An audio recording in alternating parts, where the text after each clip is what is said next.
هو الذي جعل الشمس ضياء والقمر نورا وقدره منازل لتعلموا عدد السنين والحساب۔ سامعین محترم، اسلامی سال کا پہلا مہینہ ماہ محرم الحرام چل رہا ہے۔ آج اسی مناسبت سے اسلامی سال، جس کو سن ہجری کہا جاتا ہے، اس کی ابتدا کب اور کس نے کی اور اس کی اہمیت ضرورت کے متعلق کچھ ابتدائی باتیں عرض کروں گا۔ تاریخ کے لیے ایک خاص سن مقرر کرنے کا رواج بہت پہلے سے چلا آ رہا ہے۔ دنیا کے ہر ملک اور قوم میں کسی مشہور اور اہم واقعے سے سال کا شمار ہوتا تھا۔ کہیں بادشاہوں کی تخت نشینی سے، کہیں حادثات سے، کہیں میلے ٹھیلوں سے اور کہیں پر ملکی فتوحات سے۔ غرض تاریخ کے لیے سن کا استعمال کوئی نئی چیز نہیں، بلکہ اس کا رواج بہت قدیم ہے۔ علامہ ابن جوزی رحمہ اللہ نے عامر شابی کی سند سے ایک روایت نقل کی ہے کہ جب آدم علیہ السلام جنت سے اتارے گئے اور ان کی اولاد کی تعداد زیادہ ہو گئی اور اطراف و اکناف میں پھیل گئے، تو انہوں نے آدم علیہ السلام کے زمین پر اتارے جانے کے واقعے سے تاریخ کو شمار کیا، اور یہ تاریخ حضرت نوح علیہ السلام کی بعثت تک جاری رہی۔ پھر لوگوں نے حضرت نوح علیہ السلام کی بعثت سے طوفان نوح، یعنی جو طوفان نوح آیا تھا، نوح علیہ السلام کی جو قوم غرق ہوئی تھی، اس واقعے تک تاریخ شمار کی۔ پھر طوفان نوح کے واقعے سے حضرت ابراہیم علیہ السلام کے آگ میں ڈالے جانے تک تاریخ شمار کرنے لگے۔ پھر اس واقعے سے حضرت یوسف علیہ السلام کی بعثت تک، پھر وہاں سے موسیٰ علیہ السلام کی بعثت تک، پھر حضرت سلیمان علیہ السلام کے دور حکومت تک، پھر عیسیٰ علیہ السلام کی بعثت تک، پھر بعثت عیسیٰ سے بعثت محمد عربی صلی اللہ علیہ وسلم تک تاریخ کا یہ سلسلہ چلا ہے۔ قریش مکہ اسلام سے پہلے عام الفیل سے تاریخ شمار کیا کرتے تھے۔ الغرض اکثر اقوام کے پاس اپنی اپنی تاریخ تھی، جس سے وہ لوگ اپنے کام چلایا کرتے تھے۔ اسلامی سال، جس کو سن ہجری کہا جاتا ہے، اس کی ابتدا کب اور کیسے ہوئی، اس سلسلے میں روایات مختلف ہیں۔ پہلی روایت یہ ہے کہ جب نبی پاک صلی اللہ علیہ وسلم مدینہ طیبہ تشریف لائے تو آپ علیہ السلام نے تاریخ لکھنے کا حکم دیا، چنانچہ ربیع الاول سے اس کا آغاز ہوا، لیکن یہ قول مشہور قول کے خلاف ہے۔ دوسری روایت یہ ہے کہ سب سے پہلے اسلامی تاریخ کا ہجرت مدینہ سے آغاز کیا، جب آپ علیہ السلام نے نجران کے نصارہ کو خط ارسال کیا اور حضرت علی رضی اللہ تعالی عنہ کو اس خط پر تاریخ ڈالنے کا حکم دیا۔ لیکن یہ بات بھی غور طلب ہے، کیونکہ اہل نجران کے نام آپ علیہ السلام کے خطوط جن کتب میں تحریر ہیں، ان میں کہیں بھی تاریخ کا ذکر نہیں ملتا، لہٰذا یہ بات بھی ٹھیک نہیں۔ تیسری روایت یہ ہے کہ سب سے پہلے تاریخ کا آغاز یعلا بن امیہ نے کیا جب وہ یمن میں تھے، لیکن یہ بات بھی محل نظر ہے۔ چوتھی روایت یہ ہے کہ حضرت عمر فاروق رضی اللہ تعالی عنہ کے پاس ایک دستاویز لائی گئی جس پر صرف شعبان لکھا ہوا تھا، تو آپ رضی اللہ تعالی عنہ نے فرمایا کہ یہ معلوم نہیں کہ یہ دستاویز اس شعبان کے متعلق ہے یا گزشتہ شعبان سے متعلق ہے۔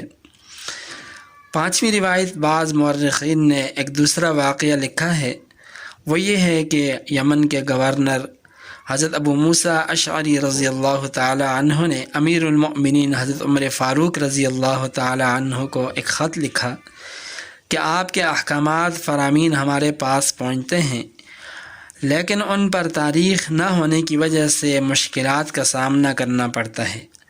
ہمیں معلوم نہیں ہوتا، پتہ نہیں چلتا کہ کون سا حکم، کون سا فرمان پہلے کا ہے اور کون سا بعد کا۔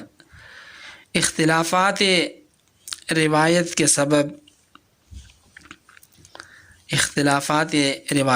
سبب حضرات علماء کا اس سلسلے میں اختلاف ہے کہ ہجری تاریخ کا آغاز کب سے ہوا اور کس نے کیا؟ تو اکثر علماء کی رائے یہ ہے کہ حضرت عمر فاروق رضی اللہ تعالی عنہ کے دور خلافت میں سن 16، 17 یا 18 ہجری صحابہ کرام کی مشاورت سے اس کی ابتدا ہوئی۔ لہذا صحیح بات یہی ہے کہ حضرت عمر فاروق رضی اللہ تعالی عنہ نے تاریخ اسلامی کی ابتدا ہجرت کے واقعے سے مقرر کی، جس کا سبب حضرت ابو موسیٰ اشعری رضی اللہ تعالی عنہ کا خط تھا۔ چنانچہ اس وقت صحابہ کرام کی مجلس شورا طلب کی گئی، ان کے سامنے یہ بات رکھی گئی کہ مسلمانوں کی اپنی کوئی تاریخ ہونی چاہیے۔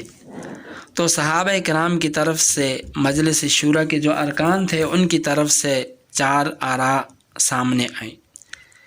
پہلی رائے یہ تھی کہ نبی پاک صلی اللہ علیہ وسلم کی ولادت بسعادت سے آغاز کیا جائے۔ دوسری رائے یہ تھی کہ نبی پاک صلی اللہ علیہ وسلم کی بعثت سے اس تاریخ کا آغاز کیا جائے۔ کسی نے مشورہ دیا کہ نبی پاک صلی اللہ علیہ وسلم کی وفات سے اس تاریخ کا آغاز کیا جائے۔ حضرت علی رضی اللہ تعالی عنہ نے مشورہ یہ دیا کہ اس دن سے آغاز کیا جائے جب نبی پاک صلی اللہ علیہ وسلم نے ہجرت فرمائی تھی اور سرزمین مکہ کو چھوڑ دیا تھا۔ چنانچہ حضرت عمر فاروق رضی اللہ تعالی عنہ کو یہ رائے پسند آئی۔ پھر آپ نے فرمایا کہ ہم ہجرت نبوی سے تاریخ کا آغاز کریں گے، اس لیے کہ نبی پاک صلی اللہ علیہ وسلم کی ہجرت نے حق اور باطل کے درمیان تمیز کر دی تھی۔ نبی پاک صلی اللہ علیہ وسلم کی ولادت اور بعثت سے تاریخ کا آغاز اس لیے نہیں کیا گیا کیونکہ ولادت اور بعثت کی تاریخوں میں کوئی نہ کوئی اختلاف تھا۔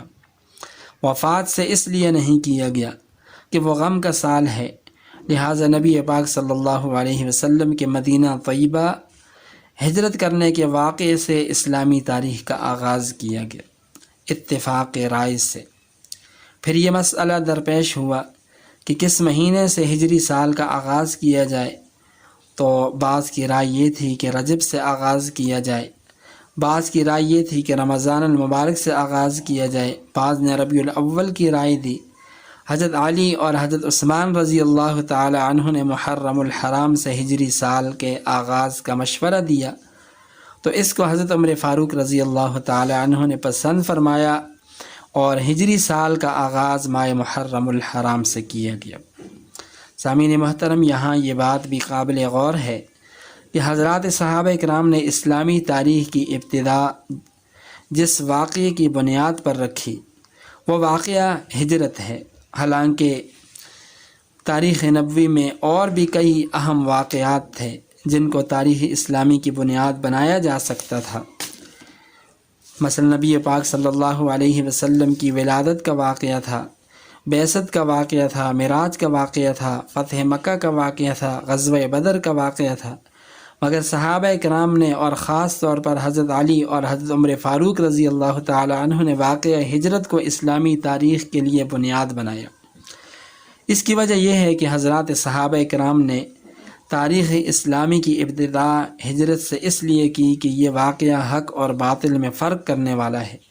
بعد میں آنے والوں کو یہ بات اچھی طرح سمجھ لینی چاہیے کہ اسلام دین حق ہے اور اس کو ختم کرنا ممکن نہیں، اگرچہ اس کے خلاف ہزار سازشیں کوششیں کی جائیں۔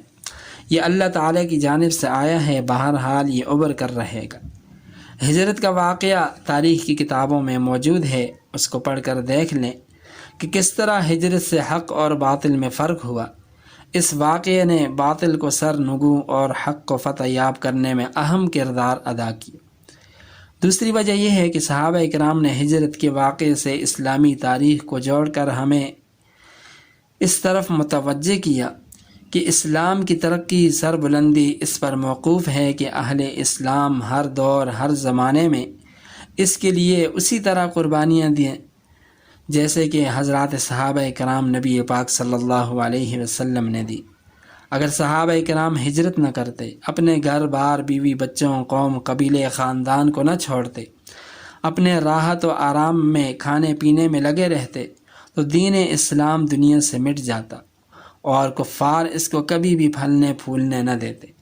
لہٰذا تاریخ اسلام کو ہجرت کے واقعے سے جوڑ کر ہمیں یہ درس دیا گیا کہ جب بھی تاریخ اسلامی تاریخ سن ہجری جب اس کا آغاز ہو تو مسلمانوں کے اندر قربانی کا، ایثار کا، ہمدردی کا وہی جذبہ ان کے اندر پیدا ہونا چاہیے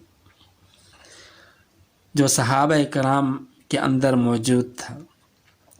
یہاں ایک اہم مسئلہ یہ بھی سمجھ لیں کہ دنیاوی مقاصد کے لیے شمسی تاریخ کا استعمال اگرچہ گناہ نہیں ہے، جائز ہے، مگر اس کا اتنا رواج نہ ہو کہ لوگ قمری تاریخ کو بالکل بھول جائیں، اسلامی تاریخ ہی کو بھول جائیں، جیسے کہ آج کل ہو رہا ہے کہ بہت سارے پڑھے لکھے لوگوں کو یہ بھی معلوم نہیں ہوتا کہ اسلامی سال کب شروع ہوا، کب ختم ہوا، یہ کون سا مہینہ چل رہا ہے، اس کے بعد کون سا مہینہ ہے، آج کون سی تاریخ ہے۔